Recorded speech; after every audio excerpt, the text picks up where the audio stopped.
Hi, Kat here for Lightwave Digital. As we touched on in the previous video, let's take a look at the differences between how to do depth of field tricks with Lightwave. Depth of field is a photographic effect that's caused by lenses that provides a kind of defocused effect for when we're close to an object. Now, Lightwave has a built-in depth of field function that will work in render. It's located under the camera properties tab under DOF or depth of field, and we notice immediately we've got some options here, and you can see that it's starting to work with the camera's anti-aliasing settings to improve the image. This is something that will require an increase in the minimum samples to clean the image up. Not by much though. Always recommend doing values of 2 by 2 by 2 by 4, multiples of 2 to help clean that up. And of course, this is a extreme example. But to use the depth of field in Lightwave is actually very simple. You don't even need to be in VPR to do it. Let's go to texture environment and let's go and enable depth of field motion blur preview.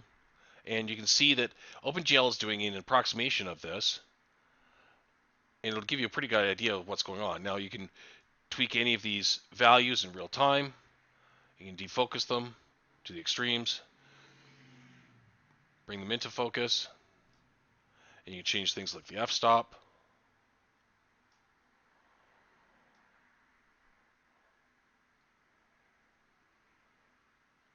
So you can eyeball it that way. But Lightwave also gives you, from other views, a depth of field circle indication, which is visible here in black. So that's basically your focal distance. So if I change that value,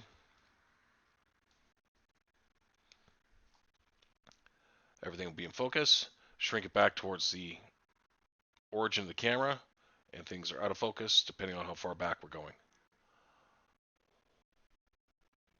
Now these functions can be linked up to other objects using a set-driven key or a channel follower plugin, which is available through the graph editor. So let's, for example, do that right now. So I'm going to hit 0 for depth of field just to link this up. I'm going to hit Control N. We're going to go focus pull, if you want to call it that. And we're going to go to the scene editor here so we can just rearrange where things are. So focus pull, we're going to give this color. Let's give it a dark green color. And we're going to parent it to the camera. Okay. Now I'm going to delete the keyframe for that.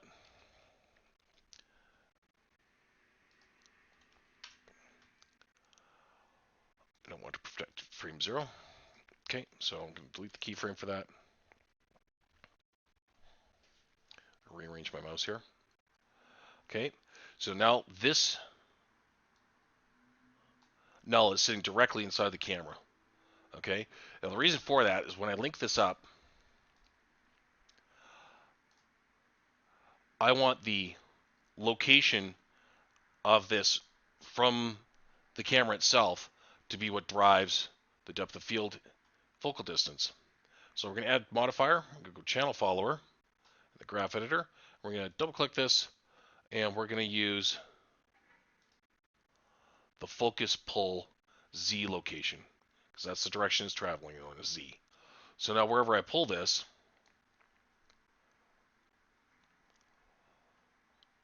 from roughly in that area, go back to the camera, that's where the focus is.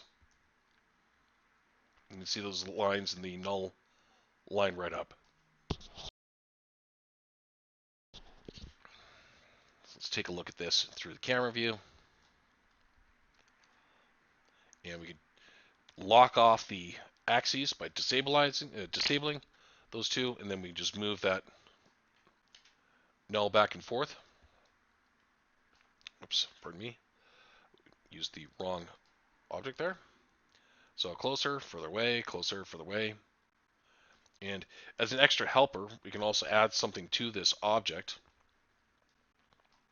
Object properties, go to appearance, add a custom object.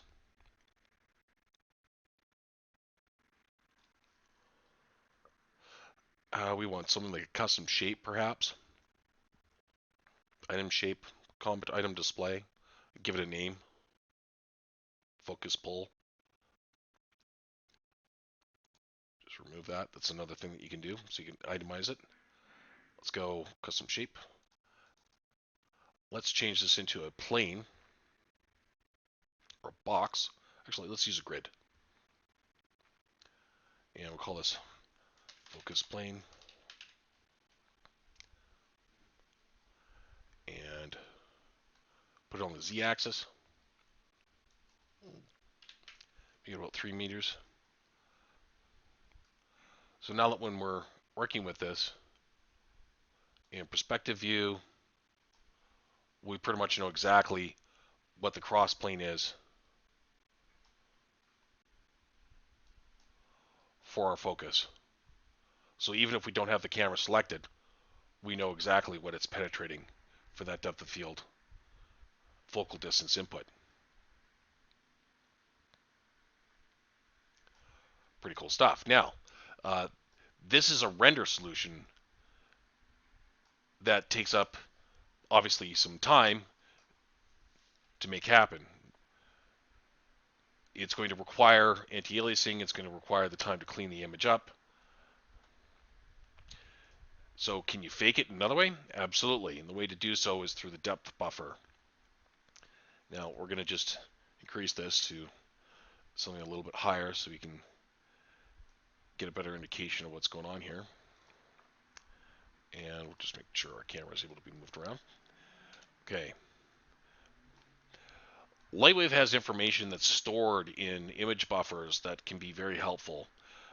We're going to go and take a look at this in VPR, and we're going to go to the depth buffer. And right now we can't see anything because there's so much information from 0 to infinity, plus we have this cove in the background that's blocking kind of what's going on. If we disable that, it's still going to be pretty much all solid white until we normalize this buffer in the viewport.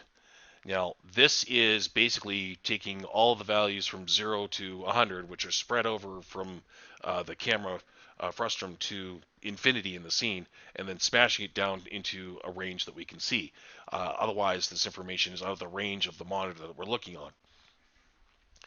But what can we do with this? Now, the default here in Lightwave for buffers is with depth to effectively go out to 1,000,000 miles or 1,000,000 megameters. So we need to change this buffer in here called depth. We're going to make sure that's enabled. And we can see that the zero option, which is near to camera, obviously the camera center, and far is really, really out there. So we don't need that much. We need like maybe 15 meters. And now we can see that this has changed to kind of a gray tone. And even without the normalization function, let's go back and turn that off.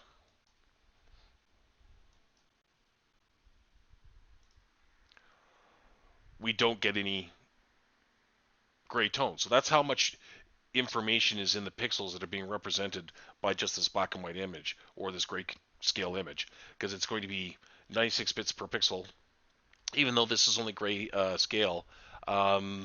That will help us work with the compositing program so that we can pull focus. So let's take a moment to save this.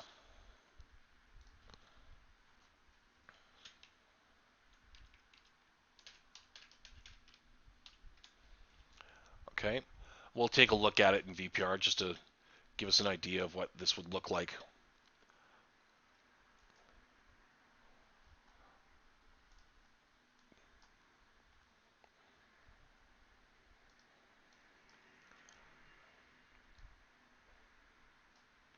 What's going on with my lights here? Oh, we have normalized display on, which will crush all that into that kind of space. So yeah, again, we don't want to have that normalized display on. I'm working in just regular color mode. So reposition our camera here. Okay, we're going to give ourselves kind of a good depth look. Just minimize that back in. Let's go over camera. Let's take the object for our focus pull, and let's do to 2 and move this back. So we get a really kind of blurry image. Just to give you an idea of what this would look like and how much time it would take to render. To clean it up.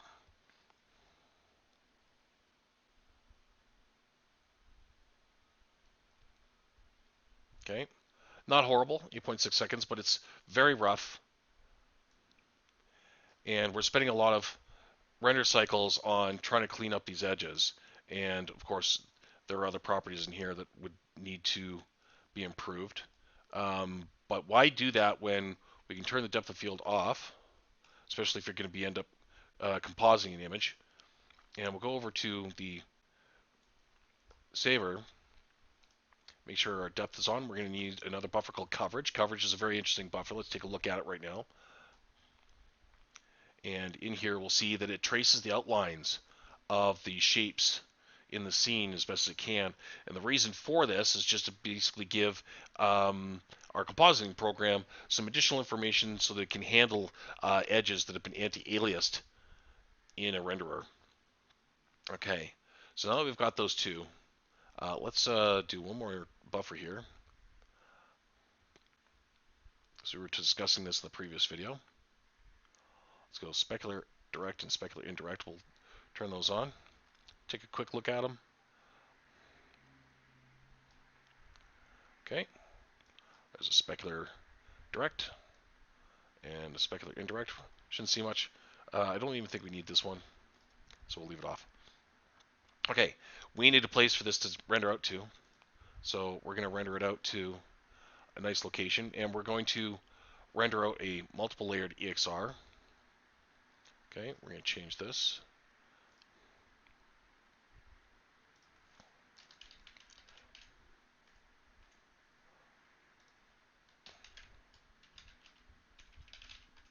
Keep ourselves organized. Okay. Make sure that's set to the proper location. Because we're going to get a PNG out of this, and then we're going to get our multiple layer. I'll just change this to a 32-bit PNG. And while we're at it, let's turn these other ones on just so we've got them. And we'll also set them to 32-bit PNG.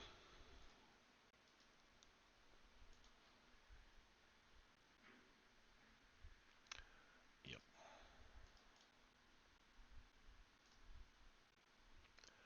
And we'll need to change their location. Hopefully this will allow me to do this shift click. There we go. Yep. Yep.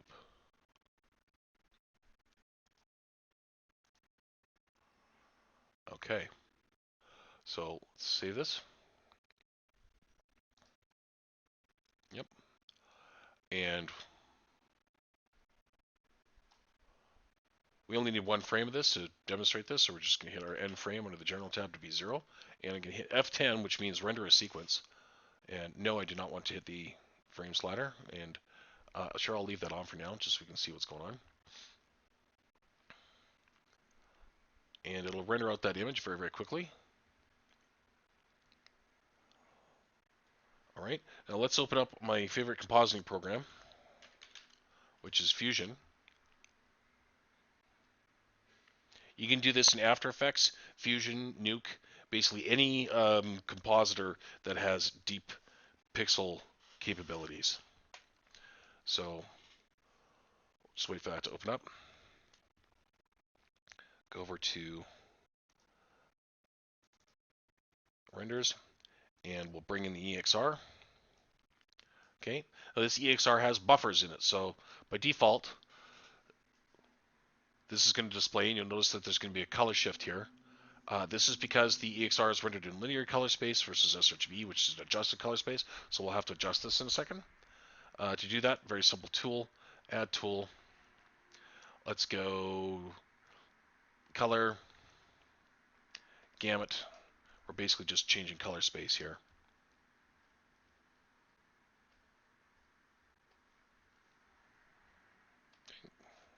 Poof, back to where we were. Not hard, not difficult. You believe how many people in the professional world have too many problems with just trying to get that back to simple color conversion. All right, anyway, let's take a look at this with the buffers that are available. In Fusion, you need to go to the loader, change the format, and we have additional buffers in here that we need to select. We need the Z depth, and we also need the coverage buffer. Any one of them will do. Red is fine. Now, we're just really interested in the focus here, but what we can do with a depth buffer rather than just rendering something out with the depth of field fixed in the image is that we can change it over time. We can move it. There's all kinds of interesting stuff that we can do. So let's go to depth blur as our deep pixel tool. We're going to choose super soften just to be really extreme with it. And we're going to sample, say, this portion right here, this box. And you can see the numbers changing. And that's because it's reading the depth buffer, which was that kind of grayscale buffer that we were looking at before, but in all of its infinite glory. And now what we can do is take this depth blur size. We're going to drop that scale down, scale down, scale down, and we can see that this is being blurred in the compositing program rather than having to do it in 3D and have it permanently fixed in there. Now this is a very extreme example. I'd be normally a little bit more like that, but we can change the depth of field. We can change the location of which item that we want to sample. We go right to the back. So only the background, that cove is being blurred. So if you have a compositor handy that has this capability, you can do this kind of work and control it. These are all animatable in Fusion and in After Effects, Nuke, whatever you might be using, to change the depth of field. There are limits to this, of course, but it's really, really fast. It's really handy, and you don't have to spend the render time cleaning up those edges like you would in the renderer. However, if you're just doing a still or something similar, or you want to get an idea of what your depth of field is going to look like so you can animate it out and make it work, this is totally fine and totally acceptable. And if you're working with Octane, the GPU renderer that's available for Lightwave, doing depth of field work is quite satisfying, and it cleans up very, very quickly. And even in the internal render engine, it's really not going to take much for us to get this to clean up. Let's go 16 and 16. And of course, this is an extreme example. I wouldn't be this hardcore with it.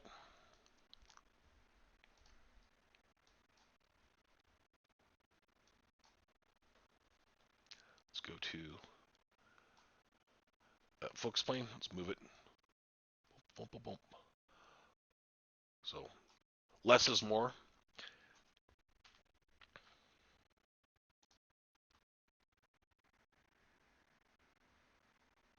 The depth of field is still on there, but it's not prevalent. It's not as exaggerated. This cleans up very quickly. And by having the additional anti-aliasing on it, we've gotten rid of some of the noise, and obviously our objects look a lot cleaner. So you kind of get the depth of field effect for free when rendering through this method.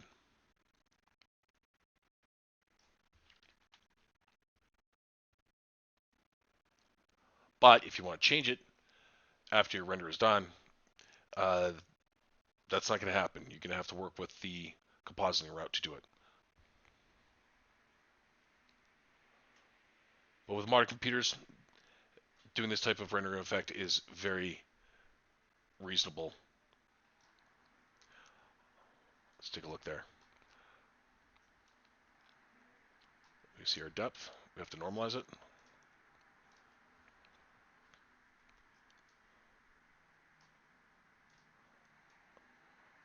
coverage. There's the coverage buffer. There's the final render. Your specular direct. All very handy stuff that can come in to play with the compositing program. Now there is actually one more way to do this type of effect, but it is a post-processing image filter.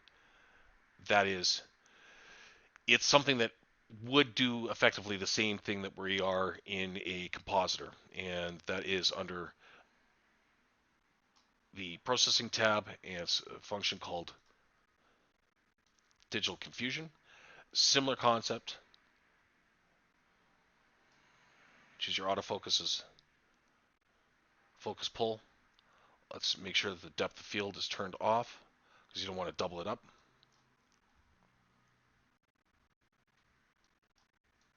Let's change the f-stop to 1. But again, this is something that's going to be a fixed effect in your render. And this does take some time to clean up.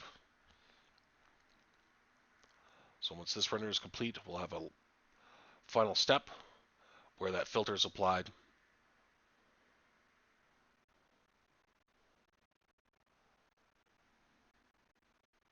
And there you go. But it does produce some artifacting. This is something that needs to be dialed in based on your taste. But it is possible to achieve this as a very quick post-production filter that's available in the effects tab.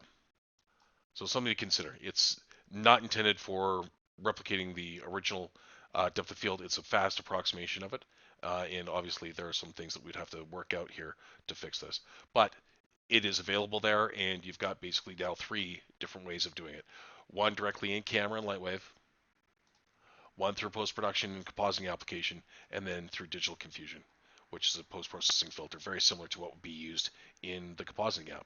So there you go. All right, thank you for watching. We'll see you again in the next video.